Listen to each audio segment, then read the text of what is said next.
तो आपके जो स्टार कास्ट है, आपके जो स्टार है, उनके टेंट्रम कैसे आप हैंडल करते हैं?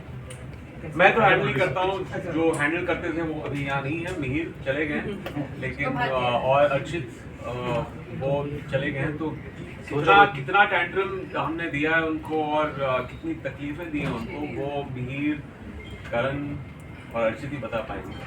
इमरान ये भी जानना चाहेंगे, आपका पहला वेब सीरीज है? नहीं, पहला नहीं है, मैं दूसरा है। Okay. मैंने बार्ड ऑफ ब्लड भी किया था।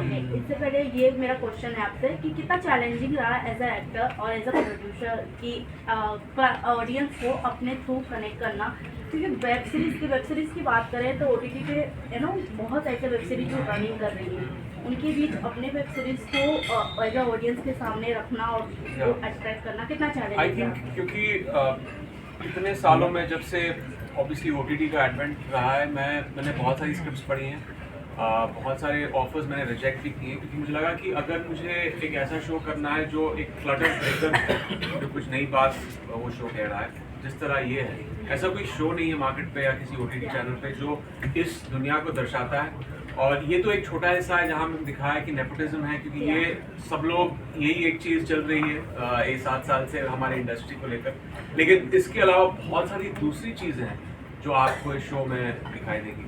एक तो हमारे लिए बहुत हम रिलेट कर सकते हैं दुनिया से, आप शायद रिलेट कर सकते हैं, लेकिन ऑडियंस का हमेशा एक अल्योर होता है ना, ये दो चीज़ हमारे देश में एक तरह से रिलीजन है, क्रिकेट और फिल्में, लेकिन इंडस्ट्री किस तरह चलती है, इसके तौर तरीके, यहाँ के लोग कैसे होते हैं, इस शो में वो दर्शाते हैं। तो आई थिंक OTT में आप सभी चारका से ये भी जानना चाहेंगे कि ये नेपोटिज्म के ऊपर मतलब थोड़ी बहुत बेस्ड है फिल्म, और इनसाइडर आउटसाइडर के बारे में बात की जा रही है, तो आप लोगों का क्या टेक है नेपोटिज्म के ऊपर?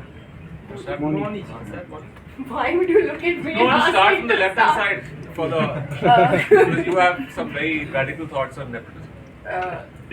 Do I? No, I wouldn't say they're radical, but yes. आप अगर ये पूछ रहे हैं कि नेपोटिज्म एग्जिस्ट करता है कि नहीं, I would say of course करता है, it exists, and I don't think it's just in our industry, it's there in every field. और आप खुद ही सोचिए, आज अगर आप एक जर्नलिस्ट हैं और कल आपके ब्रदर, सिस्टर, बेटा, बेटी, कजन, नीस, नेफ्यू, अगर किसी को हेल्प चाहिए होगा उस प्रोफेशन में आने के लिए, तो आप भी जो कर पा सकते हैं वो करेंगे। So in that way yes, nepotism does exist, but अगर आप मुझसे पूछ रहे हैं मेरा पर्सनल व्यू पॉइंट क्या है, does it bother me? No. Have I thought about it at length? Yes I have.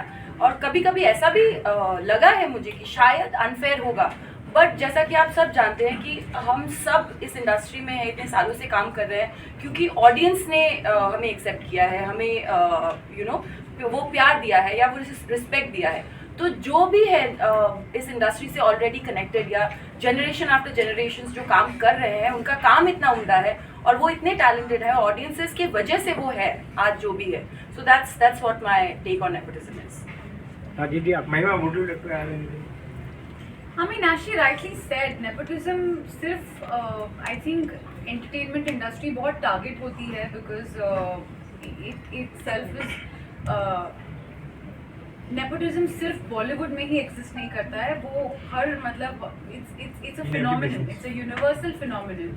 And yes, मेरा पर्सनल टेक इस पे ये है कि जब तक insiders और outsiders दोनों coexist करें, it's a beautiful fair industry to be in, but yes, chances बहुत कम ही रहे हैं, but at the same time it's not impossible to break those myths and be a part of that industry, because we do see a lot of people coming from the outside here on the same stage itself. So yeah, there are exceptions, and yeah, it's a phenomenon which exists, and yes, but जब एक prejudice होता है, या जब एक unfair treatment होती है, या जब आपको प्रोजेक्ट्स के बारे में पता ही नहीं चलता, क्योंकि obviously you don't know anything about the industry, you don't have any familial connections. So yes, when somebody comes from a privileged background, and when obviously their parents have worked hard, so it's not fair to always कि हम उनको target करते रहे, but yeah, I feel there should be more screen test, या फिर हम जो बाहर से आते हैं उनको और मौके डेफिनेटली मिलने चाहिए और मिल रहे हैं। So that is my take on this. Imran sir, Rajiv क्या है, मतलब इस पर इतनी चर्चा हो रही है, मुझे ऐसा लगता है कि अगर हम देखें तो 4 नेपोटिज्म के अगर कोई प्रोडक्ट्स हैं तो 5 आउटसाइडर्स भी हैं, 5 बाहर के भी हैं। तो ये कहना कि नेपोटिज्म एग्जिस्ट करती है और उसी की वजह से बहुत बड़ा मुद्दा बन गया है, बहुत ही गलत है। मुझे लगता है ये ह्यूमन नेचर है। हमें जब तक हम अपनी संपत्ति भी अपने बच्चों के नाम पे करके जाते हैं, क्यों किसी और के साथ में नाम पे कर दीजिए ना। आपके घर में और भी लोग काम करते हैं, उनके बच्चे भी हैं, ज़्यादा टैलेंटेड भी होंगे, लेकिन हम नहीं करते, वो भी तो नेपोटिज्म ही हो। आई थिंक ये चर्चा मेरे लिए तो बहुत ही वेस्ट ऑफ टाइम है। आई थिंक हर इंडस्ट्री में it's a part of human beings. Imran sir और श्रेया मैम, आप आवारापन के बाद रियूनाइट हो रहे शो टाइम के लिए, क्या कहना रहेगा, किस तरीके का सेट पे अनुभव रहा? मेरे इतने सीन्स श्रेया के साथ नहीं है अनफॉर्चुनेटली, लेकिन ये फिर से एक तरह से रियूनियन ही है क्योंकि आवारापन बनी थी 2006 में। अनफॉर्चुनेटली किसी वजह से फिर से काम करने का मौका नहीं मिला, बट वो एक ऐसी फिल्म है जो इतनी यादगार है ऑडियंस के लिए। परफॉर्मेंसेस, जिस तरह फिल्म बनाई गई थी, म्यूज़िक, एंड या better late than never. I'm always happy to share the screen with her क्योंकि बहुत ही talented हैं, जिस तरह इन्होंने भी अपना कैरेक्टर इस शो में प्ले किया है। She is a very integral part of the show. बहुत ही न्यूएंस्ड, अच्छी तरह से उन्होंने अपने इसमें काम किया है कैरेक्टर में, एंड या मेनी मोर। सिराज आप कुछ बताना चाहेंगे शो टाइम के बारे में, आपके इस किरदार के बारे में? इस शो में मैं किरदार जो निभा रही हूँ वो मेरा ही है, मगर मेरा नहीं है। मतलब मेरी ज़िंदगी से काफ़ी जुड़ा हुआ है, मगर मेरी ज़िंदगी और जो मैं हूँ, जो जिस तरह की इंसान मैं हूँ, वो ये किरदार बिल्कुल भी नहीं है। सो मज़ा आया बिकॉज क्या होता है कि जब कोई कैरेक्टर हमें मिलता है ना जो हमें थोड़ा सरप्राइज़ करे, और कभी कभी ऐसा हम सीन्स पढ़ते हैं और इंटरेस्टिंग होते हैं, तो जब हम करने लगते हैं तो सरप्राइज यू। तो इस शो में भी एक सीन ऐसा था जब scene where I am just removing makeup, और मुझे लगा ये ओके ठीक है, but then when I started doing it I felt like oh my God, that's me but not me, that surprised me. So that it was very interesting ये किरदार निभाने के लिए। So yeah I really enjoyed doing it. Imran आपसे जानना चाहेंगे मास film में कि भी की है, रुक जा। आपने क्योंकि मास फिल्म में भी की है, और आपके गाने जो है आज भी चलते हैं, हर किसी के जुबान पे रहते हैं। तो आपसे मैं जानना चाहूँ क्योंकि आपने दोस्त, ये आपकी दूसरी सीरीज भी है, तो आप मानते हैं कि वेब सीरीज में क्या ये OTT प्लेटफॉर्म पे गानों को इतना इम्पोर्टेंस नहीं दिया जा रहा है या नहीं मिल रहा है? नहीं, मैं तो चाहता हूँ कि गानों को और भी इम्पोर्टेंस दें। ये एक परसेप्शन होता है कि गाने सिर्फ थिएट्रिकल बिजनेस या म्यूज़िक वीडियोस तक ही सीमित रहते हैं। मेरा मानना है कि अगर आप कुछ अलग करें OTT स्पेस में, अगर ये शो बॉलीवुड से कनेक्टेड है और इसमें कुछ चंद गाने आ जाएं तो और भी एक तरह से वो एक इंगेजमेंट आ जाती है। तो मैंने आए दिन कुछ 7 दिन पहले ही अपने डायरेक्टर को कहा था कि एक अच्छा गाना ढूंढो जो अच्छा होना चाहिए, पहले ऐसे नहीं फोर्स फिट हो जाए हमारे शो में, जो बॉलीवुड के अराउंड हो और हम इसको शूट करके शो के पहले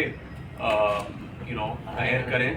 या एग्जैक्टली। तो एक्चुअली हमारे शो में थोड़े 2 गाने हैं, एक तो राजीव का एक गाना है जहाँ पर उनका हुक स्टेप है, और मौनी का भी एक इंट्रोडक्शन गाना है, और बैकग्राउंड में भी कुछ गाने हैं। लेकिन एक दूसरा प्रॉपर्ली प्रमोशनल ट्रैक हो जाए तो एक थोड़ी एल्बम भी बन जाती है। तो ये अभी डिस्कशन चालू, डिज्नी प्लस हॉटस्टार भी अभी डिसीजन लेने वाले हैं। तो आई होप कि उसमें एक वो एडिशनल चार्ट बस्टर ट्रैक हो बॉलीवुड के बारे में, और एक अच्छा सिंगर और म्यूजिक डायरेक्टर का। इमरान, हिंदी फिल्म इंडस्ट्री की बात की जाए तो आपको लगता है कहीं ना कहीं कैरेक्टर जो है टाइपकास्ट किए जाते हैं हिंदी फिल्म इंडस्ट्री? मतलब एक कैरेक्टर अगर आप लोग ने कर लिया तो उसके बाद आप लोग को वैसे ही कैरेक्टर्स मिलने लगते हैं, तो कुछ इसके बारे में रोशनी डाल। देखिए, ये एक फंक्शन है, अगर आप कामयाब हो एक चीज़ में, और पहले तो ये चीज़ शुरू होती है एक्चुअली दो तरफ से शुरू होती है। एक तो ऑडियंस, तो आप चाहती है कि आपको उसमें, उस किरदार में, उस या तो कुछ आर्कीटाइप, उस कैरेक्टर का आर्कीटाइप फिर से देखें। लेकिन उससे ज़्यादा आई थिंक प्रोड्यूसर्स क्या करते हैं कि अगर एक चीज़ उनको दिखता है कि उसमें मुनाफा है, पैसे बन गए हैं, तो उनको लगता है कि ठीक है, ये एक सेफ्टी नेट है, ऑडियंस इसको पसंद कर रही है और इसको दोबारा बार बार करते रहो। लेकिन इसमें भी एक थोड़ा सा कैच-22 है, क्योंकि मैंने भी देखा है कि मेरे करियर में चीज़ें चल रही थी, लेकिन एक हद तक फिर उसके बाद ऑडियंस को लगता है कि यार प्लीज़ यार थोड़ा सैचुरेशन हो गया है, इसके अलावा कुछ आप हमें दें। तो इसलिए मैंने भी एक तरह से मोल्ड करना बहुत शुरू कर दिया था। 2014-2015 में मैंने अलग अलग कैरेक्टर्स प्ले करने शुरू कर दिए, लेकिन एक हमारी फितरत है कि हम चीज़ों को लेबल करना चाहते हैं to understand it better. I think this is just generally a function of being a human being. You want understand something, और फिर एक चीज़ किसी एक्टर या किसी से चिपक जाती है। जैसे फॉर एग्जांपल इवन किसी एसआर के वाइडली सक्सेसफुल, बट आपकी जो की विजुअल एसआर के का क्या है, और ये जो हाथ फैलाते हैं, तो ये एक वो है, अभी वो टाइप कास्टिंग नहीं कह सकते, बट एक चीज़ बस चिपक गई है लोगों के ज़हन में। Imran ji, Last real question, guys, please. Imran ji, अगर रियल लाइफ में प्रोड्यूसर बनने का मौका मिले तो अभी तो जिस मैंने तरीके से मैंने एक बार कोशिश की है। मैं इसके क्रेडिट नहीं लेना चाहूँगा, मैं हैंड्स ऑन प्रोड्यूसर था नहीं, साइलेंट प्रोड्यूसर था, लेकिन मुझ में वो शायद कमर्शियल एक्यूमेन नहीं है, कॉमर्स का, बिजनेस का। तो मैं यही खुश हूँ as an actor and as a creative person. मुझे इस इलेक्ट्रिक चेयर में नहीं बैठना। बहुत dangerous है। अच्छा महिमा जी, क्योंकि आप जर्नलिस्ट हैं, इस शो टाइम में किस तरह के सवाल पूछना पसंद करती हैं आप? है from a journalist to a journalist. मैं बस आपको करेक्ट करना चाहूँगी, वो एक जर्नलिस्ट नहीं है, वो एक फिल्म क्रिटिक है। सो वो एक फिल्म का रिव्यू देती है, but to answer your question, she is a type of journalist या film critic. Speak her word, वो सच कहेगी, चाहे वो उसके कंपनी के लिए या उसके जॉब के लिए या उसके खुद के लिए भी सही या गलत क्यों ना हो, but I think she is someone who will speak her mind, and या that's she's truthful. It might not work in her favor, but yeah, that's who she is. महिमा शो टाइम को कितना स्टार देना चाहेंगे आप? Show time को जी, कितना as a film critic, जैसे आप रोल प्ले कर रही हैं, तो कितना स्टार देना चाहेंगे? ये काम में डोंट से बायस में इनसे ही पूछ रहे हैं। I think इन्होंने वो भी तो देखा I think नहीं है। जनता हाँ, डिसाइड हाँ, इन्होंने देखा नहीं है। देखा नहीं But I think in stars मैंने देखा है, मैंने Like देखा है। As a producer 5 out of 5। ओह चलो, thank you Thank you. thank you, thank you.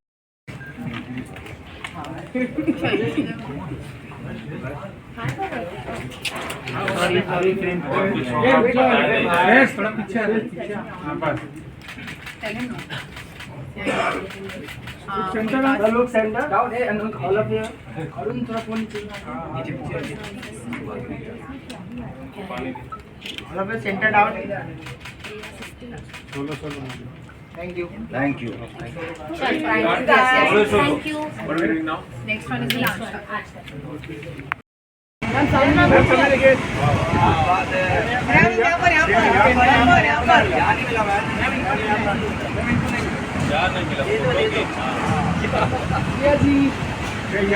Shreya ji go to Hi, कैसा है? Thank you.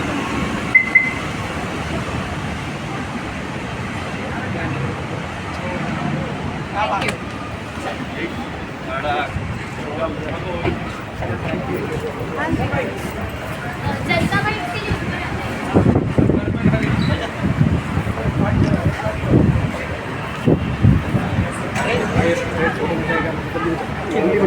जल्दी मचाओ, जल्दी मचाओ। हाँ, जिसको जिसको मचाना है जल्दी जल्दी मचाओ।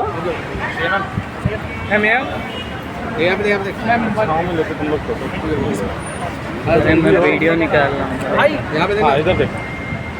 चलो चलो चलो चलो हो गया। Smile smile please smile. एक एक करके जाओ भाई, जाओ जाओ।